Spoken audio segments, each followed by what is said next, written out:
මේ ඉවෙන්ට් එකට අපි මුලින්ම එන්න තීරණය කළෙත් හැමදාම ටෙක්නෝලොජි එකත් එක්කත් එතකොට සෝලර් ඉන්ඩස්ට්‍රි එක ගැනත් රිනියුබල් එනර්ජි එක ගැනත් අප්ඩේට් ටික ක්වික්ලි එන්නේ අපිට සොලික්ස් එක්ක තමා. ඒ සොලික්ස් එක්ක නිසා තමා අපි මේකට අනිවාර්යෙන් එනවයි කියලා හිතුවේ.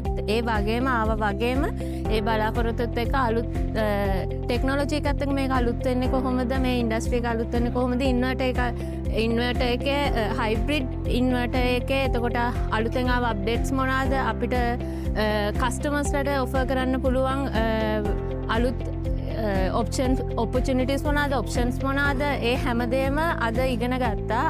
ඒ කියන්නේ එක්සිස්ටින් තිබ්බ ෆීචර්ස් තිබ්බ සමහරක් ඒවා අපිට නොලෙජ් එක තිබ්බ නැති ඒවත් ඒ හැමදේම අපිට අලුතෙන් දැනගන්න පුළුවන් වුණා.